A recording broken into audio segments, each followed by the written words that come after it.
আসসালামু আলাইকুম রহমতুল্লাহ তালা বরকত। বন্ধুরা আমার, চলুন আলোচনা সাধনার জগৎ। এই জগৎটি মামেলার জগৎ, প্রেমের জগৎ এবং পরীক্ষা নিরীক্ষার জগৎ। এই জগৎটি ফুলের বিছানা নয়। অনেক ঝড় তুফান, কষ্ট ক্লাসের মাধ্যমে, পরীক্ষা পরীক্ষা নিরীক্ষার মাধ্যমে মহান মালিক বান্দাবান্দিদেরকে পরীক্ষা করেন। এটা যেন আমরা সবসময় ধারণ করতে পারি, মনে রাখতে পারি। যিনি রাহমাত লিল আলামিন, যিনি মাহবুব, প্যারা হাবিব, মহান মালিকের, তিনি এই জগতে এসে সাধনা করে গিয়েছেন। দয়াল নবীজি হেরা গুহার মধ্যে 15টি বছর সাধনা করেছেন। সুবহানাল্লাহ। তিনি শিক্ষক হিসাবে, গুরু হিসাবে, জগৎ গুরু হিসাবে ধরাধামে এসে আমাদের শিক্ষা দিয়ে গেছেন কিভাবে আমাদেরকে ক্রমান্বয়ে এগিয়ে যেতে হবে, সাধনায় এগিয়ে যেতে হবে, আল্লাহ পাকের রেজা সন্তুষ্টি অর্জন করতে হবে, আল্লাহ রসুলের রেজা সন্তুষ্টি অর্জন করতে পারি, সেটা শিক্ষা দিয়ে গেছেন। তারই শিষ্যগণ ক্রমান্বয়ে হজরত ওয়েস আল করণী জীবনের বেশি সময় করণের জঙ্গলে সাধনা জিয়ারত করেছেন। জীবনে কখনো নবীকে দেখেন নাই, তবে নবী নবী করেছেন। ওহুদের যুদ্ধে নূর নবী সাল্লাহ সাল্লামের দান্তাল মোবারক শহীদ হয়েছে শুনে বেদনায় ব্যথায় অস্থির হয়ে এক এক করে সকল দাঁত ভেঙে ফেলেন। সুবহানাল্লাহ, সুবহানাল্লাহ। প্রেমের কি নিদর্শন! একটা সময় মা নিজ মায়ের থেকে ইজাজত নিলেন। মা একটু দয়াল নবীজিকে এক নজর দেখার নিয়ত রয়েছে। মা, আপনি যদি অনুমতি দেন তাহলে আমি দেখতে যাব দয়াল নবীজিকে। তো মা বললেন, হে পুত, হে আমার সন্তান, তুমি চলে যাও, জোহরের নামাজ পরে তুমি চলে আসবে, আর দেরি করবে না। মসজিদে নববীতে গেলেন। দয়াল নবীজি মসজিদে মসজিদে নববীতে নেই। তিনি বিরহ বেদনায় নীল হয়ে অস্থির হয়ে ছটফট করতে লাগলেন। এশকের জ্বালা এক বড় জ্বালা। যাহারা তরিকতে রয়েছেন, সঠিক মেনে চলেন বা গভীরে প্রবেশ করেছেন, তাহারাই এই জ্বালা গ্রহণ করতে পারে। আর জ্বালা যন্ত্রণাই এক সময় গলার মালা হয়। আল্লাহু আকবার, সুবহানাল্লাহ। মায়ের কথা মতো বাড়িতে ফিরলেন। দয়াল নবীজি আসরের ঠিক মুহূর্তে এসে জিজ্ঞাসা করলেন মা আয়েশা রাদিয়াল্লাহু তাআলা আনহু, মা আয়েশা রাদিয়াল্লাহু তাআলা আনহুকে জিজ্ঞাসা করলেন, কেউ কি এসেছিল? বলো, বলো, বলো। ভিতরে বেবুলা হয়ে পড়লেন। সাহাবারা হতবাক হলেন।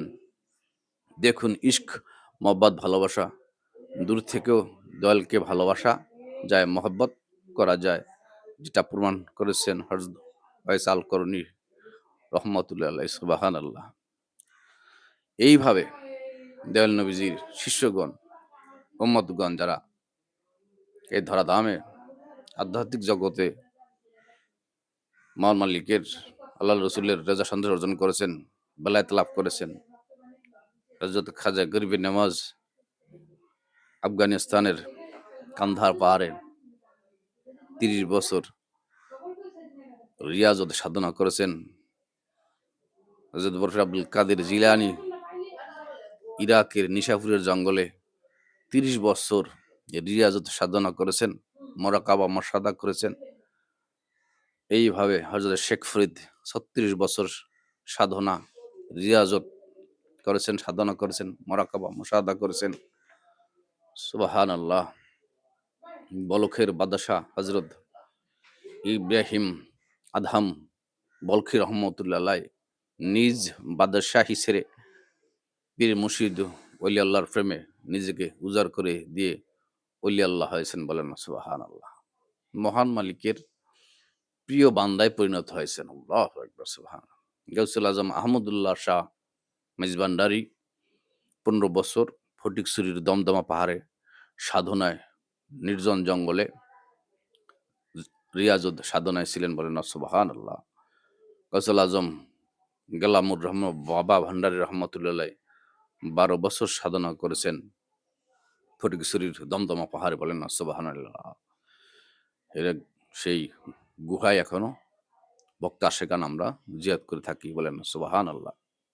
এইভাবে হুজুর হযরত মানিক শাহ রহমতুল্লাহ আলাইহি ওরফে হযরত হানিফ শাহ রহমতুল্লাহ আলাইহি জীবদ্দশায় একই চেয়ারে ২১ বছর বসে সাধনা করে গিয়েছেন। রিয়াজত সাধনা মুরাক্কাবা মুশাহাদায় ছিলেন, বলেন না সুবহানাল্লাহ। সাধনা, ত্যাগ, তিতিক্ষা, রিয়াজত, মুশাহাদা, মুরাক্কাবা ছাড়া কোনোদিন মহান মালিকের কোনোদিন মহান মালিকের হতে পারেন নাই। মালিক তাহার হন নাই। অবদ্ধ বিষয় অসম্ভবকে সম্ভব করে মালিকের সাথে, আল্লাহু আকবার, ফানাফির শেখ, ফানাফির রসুল, ফানায় বাঁকা হয় মহান মালিকের নূরের সাথে মিলিত হতে পারলেই সাধক দেখেন সকল কিছু আমার, আমি সেই সত্য, আনাল হক। হযরত মনসুর হেল্লাস রহমতুল্লাহ আলাইহি ঘটিয়েছেন, ঐতিহাসিক ঘটনা ঘটিয়ে নিদর্শন রেখে গেছেন। সুবহানাল্লাহ। মহান মালিক বলেন, মানুষ আমার রহস্য আর আমি তাদের রহস্য, বলেন না সুবহানাল্লাহ। আল ইনসানু সিররু আনা সিররা, আল ইনসানু সিররু আনা সিররা। মানুষ আমার রহস্য, আমি মানুষের রহস্য, বলেন না সুবহানাল্লাহ।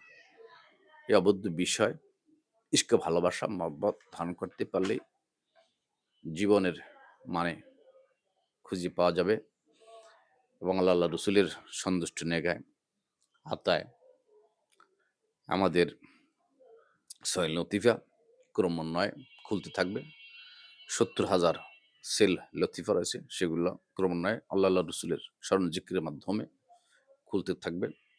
৭০,০০০ হিজাবের পর্দাগুলো ক্রমান্বয়ে খুলতে থাকবে এবং মহামানবে পরিণত হবেন।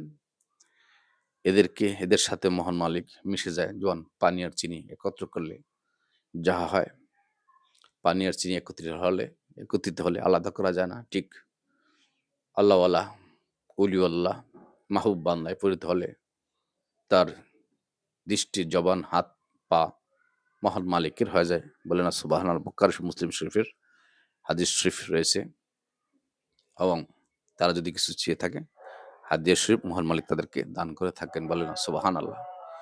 বন্ধুরা আমার, এই জগতে যারা এসেছেন দয়াল নবীজির দয়া পেয়ে, আহলে বাইত পীর মুর্শিদের দয়া পেয়ে যারা প্রতিনিধি পর্যায়ে রয়েছেন, অলিয়া উলিয়াদের মধ্যে ৩ কিসিমের অলি আল্লাহ রয়েছে। হাদিসের অলি আল্লাহ, মাজজুব অলি আল্লাহ, দেশপ্রেমিক অলি আল্লাহ। মাজজুব অলি আল্লাহ, হাদিসের অলি আল্লাহ আর দেশরক্ষক অলি আল্লাহ। হাদিসের অলি আল্লাহরা সংসার সমাজ করবেন, মানুষকে হেদায়েত দিবেন, মানুষকে কোরআন হাদিসের আলোচনার মাধ্যমে তাদেরকে মুক্তির পথ আনবেন, আত্মার মুক্তিরা পথ তাদের দেখাবেন, সত্য ন্যায়ের পথে চলার দিক নির্দেশনা দিবেন। মাজজুফলের ওলি আল্লাহগণ তারা বেবুলা হয় আল্লাহর প্রেমে মজে থাকেন, তারা দুনিয়ার কোনো কিছুতেই তাদের আসক্তি থাকে না। আর দেশরক্ষক ওলি আল্লাহ তাৎক্ষণিক পর্যায়ে কোনো বিপদ ঘটলে মহান মালিকের পক্ষ থেকে, মহান মালিকের আতায় দানে তারা মহান মালিক যাকে রক্ষা করতে চান, যে অঞ্চল রক্ষা করতে চান, যাকে রক্ষা করতে চান, তাদেরকে তারা সাহায্য করে থাকেন, বলেন সুবহানাল্লাহ। এভাবে অলিয়া উলিয়াদের শান, আজমত, ইজ্জত আল্লাহ পাক কালামুল্লাহ শরীফে দিয়ে রেখেছেন। সূরা ইউনূস সহ অন্যান্য আয়াতে কারিমের মধ্যে রয়েছে, আপনারা দেখে নেবেন। আত্মার মুক্তির জন্য সকলেই আমরা যেন